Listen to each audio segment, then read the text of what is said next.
My name is Elise Gardner, and the moment my manager, Croft Brennan, told me my dying father wasn't his problem, changed everything about who I thought I was. I stood in that sterile break room, still wearing my stained uniform from the diner, where I'd spent 3 years serving coffee to people who barely acknowledged my existence, begging this man for 1 week off because my dad was taking his final breaths in room 247 of General Hospital. Croft didn't even look up from his scheduling papers when he said, "Find coverage or don't bother coming back.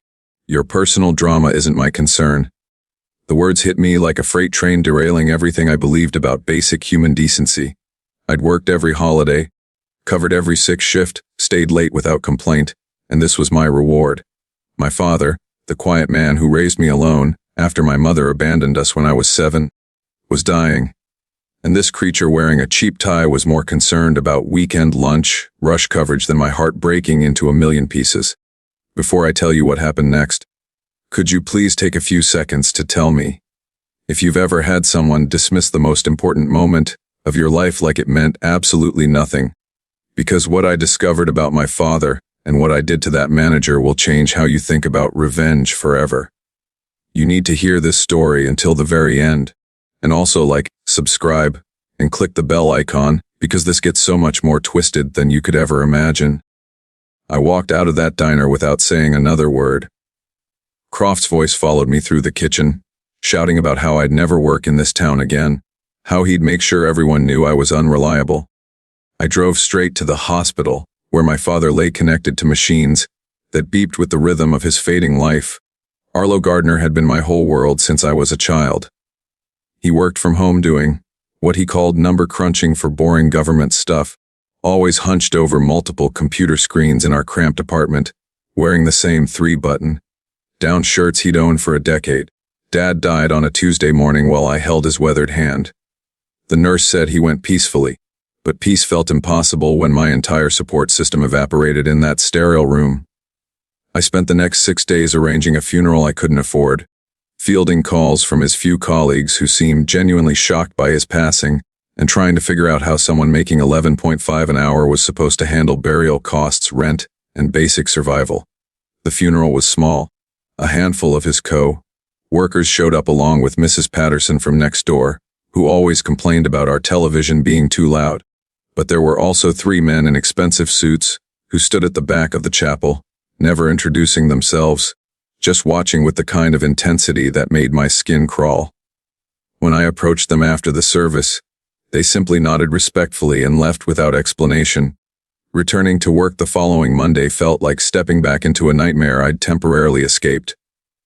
The diner looked exactly the same, smelled the same, sounded the same. Croft stood behind the counter, that perpetual sneer painted across his face like he'd been born wearing it. The other waitresses, Penny and Rue, gave me sympathetic looks but kept their distance. Everyone knew what had happened, and everyone knew better than to cross-cough. I tied my apron around my waist and grabbed my order pad, expecting the usual morning rush of construction workers and office people grabbing coffee before their real lives began. But something felt different. The kitchen staff kept glancing toward the front entrance, and Penny kept checking her phone with worried expressions. Then I saw him. A man in a tailored navy suit stood by the host station, scanning the dining room with the focused attention of someone conducting surveillance. He wasn't here for pancakes or coffee. His presence commanded attention in a way that made conversations pause and customers turn in their chairs. When his gaze landed on me, recognition flickered across his features. Elise Gardner. His voice carried authority that made my name sound important for the first time in years. I nodded, suddenly aware of how ridiculous I must look in my polyester uniform with its grease stains and frayed edges. "My name is Director Hayes with the Treasury Financial Crimes Division. We need to talk." The words hit me like lightning. Treasury Financial Crimes Division. Government authority. The kind of serious business that had nothing to do with diner waitresses or people like me. Croft materialized beside us with that oily smile he reserved for customers he thought might complain to corporate. "Is there a problem here? Because Elise just lost her father, and she's been a bit emotional lately." Director Hayes fixed Croft with a stare that could have frozen boiling water. "Actually, there's no problem at all. Miss Gardner, could we speak privately?" I untied my apron and followed him outside, leaving Croft standing there with his mouth hanging open like a fish gasping for air. We sat in his government sedan and Director Hayes opened a briefcase that contained documents with my father's name printed across the top in bold letters. "Your father was one of our most valuable forensic accountants," he began, and I felt my understanding of reality start to crumble. For 15 years, Arlo conducted covered audits of major corporations suspected of tax evasion. His work was so thorough, so methodical that we built our entire prosecution strategy around his findings. I stared at the documents, seeing my father's name attached to case files involving millions of dollars. This quiet man who wore the same 3 shirts and ate peanut butter sandwiches for lunch every day had been living a completely different life than the one I knew. "The company you work for," Director Hayes continued, pointing toward the diner, "was his final assignment. Hartwell Food Services has been systematically evading federal taxes for 8 years. Your father documented everything. Shell companies, offshore accounts, falsified employee records, tip theft, wage manipulation. The evidence he compiled could put the executives in federal prison for decades." My world tilted sideways. I'd been serving coffee to criminals who were stealing from their own workers, while my father secretly built the case that would destroy them. "But here's our problem," Director Hayes said, his expression growing grave. "Your father was paranoid about digital security. He encrypted all his findings and stored them in cryptocurrency wallets with access keys that only he knew. We've been searching his apartment, his computers, everything, and we can't find those keys anywhere." "What does that mean?" "It means 8 years of evidence just disappeared when your father died. Unless he studied my face carefully. Unless he left you some way to access those files." I thought about Dad's desk at home, still exactly as he'd left it. Stacks of notebooks filled with numbers and codes that looked like gibberish. USB drives labeled with dates and random letters. A safe hidden behind his bedroom dresser that I'd never opened because I didn't know the combination. "He might have," I said slowly. Director Hayes leaned forward. "Miss Gardner, those files contain evidence of tax evasion totaling $47 million. If we can recover them, your father's work will take down one of the largest corporate fraud schemes we've ever investigated." The $47 million. The number felt astronomical, impossible, completely disconnected from my world of dollar tips and day-old pastries. "What happens if I find these files?" "Justice," he said simply, "and a substantial reward for your cooperation." I returned to work that afternoon, feeling like I was living in someone else's life. Croft watched me with suspicious eyes, probably wondering why government agents were pulling his employees aside for private conversations. I poured coffee and took orders on autopilot, while my mind raced through everything I thought I knew about my father. That evening, I sat in Dad's chair and really looked at his workspace for the first time. The notebooks weren't random. They followed patterns, sequences, mathematical progressions that meant something to someone who understood their logic. The USB drives were labeled with dates that corresponded to specific entries in his handwritten notes. The safe combination took me 3 hours to figure out. Dad always said I was the smartest person he knew, and apparently he'd hidden the answer in plain sight. His birthday, my birthday, and the date my mother left us, arranged in the order they'd shaped our lives together. Inside the safe, I found a single envelope with my name, written in his careful handwriting. The letter inside contained 24 alphanumeric sequences, each labeled with a company name. Hartwell Food Services was number 17 on the list. The next morning, I dressed for work knowing everything was about to change. But first, I needed to understand exactly who I was dealing with and how deep this conspiracy went. I started paying attention to details I'd previously ignored. Croft's expensive watch despite the diner's supposedly struggling finances, the way he processed cash tips that never made it onto official records. The mysterious late-night meetings he held in the office, with men who definitely weren't food suppliers. Penny mentioned that her overtime hours never appeared on her pay stubs. Rue complained about health insurance deductions that never resulted in actual coverage. The kitchen staff worked split shifts to avoid full-time benefits, but somehow the scheduling always guaranteed they'd work just enough hours to be considered part-time. I began documenting everything. Shift schedules that violated labor laws, cash register readings that didn't match reported sales, customer counts that seemed impossible given the actual foot traffic, every detail my father would have noticed if he'd been investigating this place. 3 weeks after the funeral, I'd accumulated enough evidence to understand the scope of what Dad had been building. Hartwell Food Services wasn't just evading taxes. They were systematically stealing from every employee who worked for them while creating fraudulent records that made the whole operation look legitimate. But I also realized something else. I didn't have to give this evidence to the government immediately. I had other options. Late one night, I researched Hartwell's main competitor, a company called Summit Restaurant Group, that had been trying to expand into our territory for months. They'd made several attempts to buy out Hartwell's locations, but the deals always fell through due to what the business journals called regulatory complications. I wondered what those complications might be worth to someone who could eliminate them permanently. The next day, I called Summit's corporate offices and asked to speak with their acquisitions department. Within an hour, I was sitting across from their development director, a sharp woman named Victoria Cross, who listened to my proposition with the kind of focused attention that told me she understood exactly what I was offering. "Let me make sure I understand," she said carefully. "You have documentation that could force H. Hartwell into federal bankruptcy and criminal prosecution, and you're willing to provide that evidence to us instead of the authorities for the right price." I confirmed. "What did you have in mind?" "The $47 million, the exact amount they owe in back taxes." Victoria's eyes widened slightly, but she didn't laugh or call security. Instead, she asked, "Why that specific number?" "Because it's what justice costs." We negotiated for 2 hours. Victoria made calls to lawyers and executives and people whose titles I didn't recognize. By the end of the meeting, we had an agreement. Summit would pay me $47 million for exclusive access to my father's evidence, with the understanding that they would handle the legal proceedings in whatever way served their business interests. The contract took a week to finalize. During that time, I continued working at the diner, watching Croft abuse his employees and steal their wages while having no idea that his entire world was about to crumble. I thought about my father every day, wondering if he would approve of what I was planning. He'd spent 15 years building airtight cases for the government, believing in official justice and legal procedures. But official justice hadn't helped him when he was dying alone while his daughter begged for basic human compassion from a man who saw people as disposable. The day the payment cleared in my account, I walked into the diner for my final shift.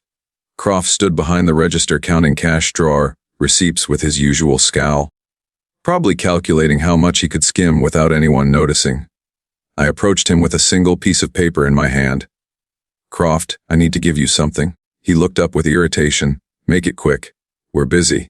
I placed the document on the counter between us. It was Summit Restaurant Group's payment receipt clearly showing the $47 million transaction for acquisition of regulatory compliance documentation regarding Hartwell Food Services tax obligations. Croft stared at the paper for a long moment, his expression shifting from confusion to understanding to absolute horror. "What is this?" he whispered. "That's the receipt for selling your company to your biggest competitor," I said calmly. "They bought all the evidence my father compiled about your tax evasion, wage theft, and fraud operations. Tomorrow morning, they'll present everything to federal prosecutors and offer to cooperate fully with the investigation in exchange for immunity." Croft's face went completely white. "Your father was a forensic accountant for the Treasury Department, who spent 2 years documenting every crime you've committed. The government lost his files when he died, but I found them and I sold them to Summit for exactly the amount you owe in back taxes." The paper trembled in Croft's hands as the full implications hit him. Not only was his company about to face federal prosecution, but their main competitor now owned all the evidence and could control the timing and scope of the legal proceedings to maximize their own business advantage. He breathed, finally understanding the magnitude of what I'd orchestrated. "No," I corrected, untying my apron one final time. "You killed yourselves. I just made sure you paid for it." I walked toward the exit, leaving Croft standing there clutching that receipt like it might spontaneously combust and take his problems with it. But I wasn't finished yet. The real beauty of my plan was just beginning to unfold. Within 6 hours, Summit's legal team had filed preliminary motions with federal court, presenting themselves as concerned competitors who discovered evidence of systematic tax fraud. They positioned themselves as civic-minded corporate citizens, helping law enforcement uncover criminal activity. The media coverage painted them as heroes while Hartwell became the poster child for corporate corruption. By Wednesday, Federal agents were conducting raids on all 17 Hartwell locations. They seized computers, financial records, and arrested 3 executives, including the regional manager who'd been Croft's direct supervisor. The man who taught Croft how to manipulate employee schedules and skim cash receipts was now facing 20 years in federal prison. But the most beautiful part was watching Croft realize that his personal liability extended far beyond losing his job. As the on-site manager who'd implemented the fraudulent practices, who'd signed the false tax documents, who'd personally stolen thousands of dollars in employee tips, he was individually responsible for felony charges that could destroy his life completely. I spent that week visiting every former Hartwell employee I could find. Penny was working double shifts at a truck, stopped trying to support her 2 kids, after losing her health insurance when Hartwell closed. Rue had moved back in with her parents because she couldn't afford rent without the job she'd worked for 4 years. The kitchen staff were scrambling to find new positions that would hire people without warning notices or references. Meanwhile, I was quietly planning the next phase of my revenge. The $47 million sat in my account like a weapon waiting to be deployed. I could have disappeared, bought a house somewhere warm, lived comfortably for the rest of my life, without ever thinking about Croft or Hartwell or any of the people who'd been casualties in this corporate war. Instead, I did something that would have made my father proud. I established the Arlo Gardner Foundation for Workers' Rights, a legal advocacy organization dedicated to helping service industry employees fight wage theft, harassment, and labor violations. Our first action was hiring every displaced Hartwell worker at salaries that reflected their actual value, rather than what desperate people would accept.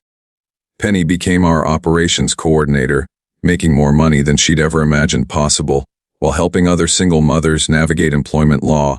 Rue headed our documentation department, teaching workers how to record evidence of workplace violations.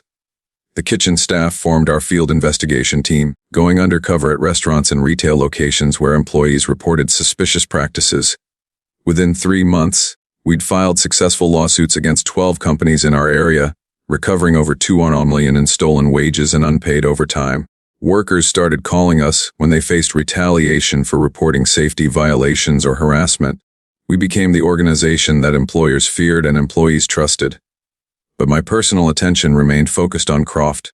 His legal troubles multiplied like bacteria in standing water. Federal charges for tax evasion and wire fraud, state charges for wage theft and labor violations, civil lawsuits from former employees seeking damages for stolen tips and unpaid overtime. The legal fees alone were devastating him financially, and that was before any judgments or settlements. I made sure to attend every court hearing, sitting in the gallery where he could see me, never speaking, never engaging, just present as a reminder of how his own cruelty had orchestrated his destruction.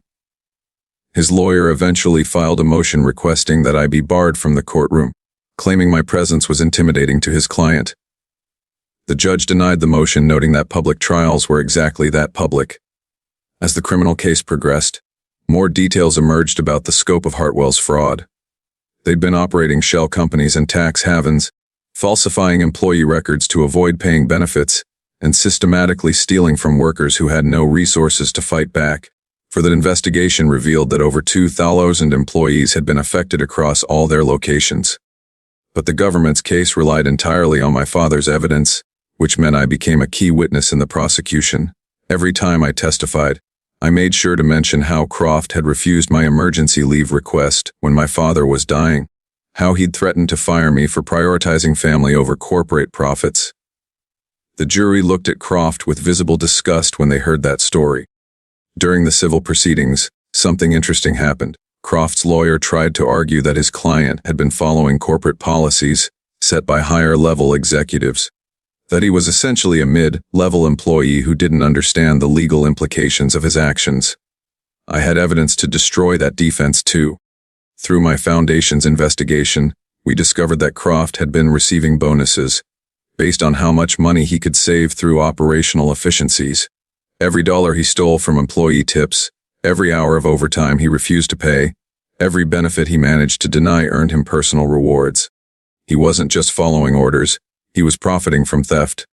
The prosecutor presented this evidence during the penalty phase, showing that Croft had received over $60,000 in bonuses for systematically stealing from workers who earned minimum wage. The judge called it particularly egregious and sentenced him to 8 years in federal prison, followed by 5 years of supervised probation, but prison was just the beginning of his consequences. The civil judgments totaled over $300,000, which effectively bankrupted him. His house was foreclosed, his car repossessed. His retirement savings seized to pay court-ordered restitution. His wife left him before the trial ended, taking their children to another state where they could start over without the shame of his notoriety. 6 months after his sentencing, I received a letter from Croft written in the careful handwriting of someone with too much time to think. It was partly confession, partly justification, and partly plea for forgiveness. He wrote about growing up poor, about feeling powerless in his own life, about how having authority over employees had made him feel important for the first time. He admitted that refusing my emergency leave had been pure spite, that he'd wanted to hurt someone the way he felt hurt by his own circumstances. The letter ended with him asking if I thought he deserved what had happened to him. I never responded. Instead, I focused on expanding the foundation's work. We opened offices in 3 neighboring states, hired employment lawyers who specialized in corporate fraud, and developed training programs that taught workers how to recognize and document violations. We partnered with investigative journalists who exposed companies that thought they could abuse employees without consequences. 2 years after Hartwell's collapse, we'd recovered over $15 million in stolen wages for workers across the region. Companies started changing their practices just to avoid being investigated by us. The mere mention of the Arlo Gardner Foundation was enough to make corporate executives review their employment policies. But the most satisfying moment came when Summit Restaurant Group contacted me about a potential problem. They'd acquired several Hartwell locations and discovered that some of the former managers had implemented similar fraudulent practices at their new jobs.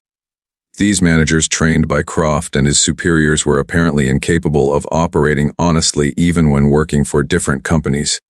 "We want to make sure our operations are completely clean," Victoria Cross explained during our meeting.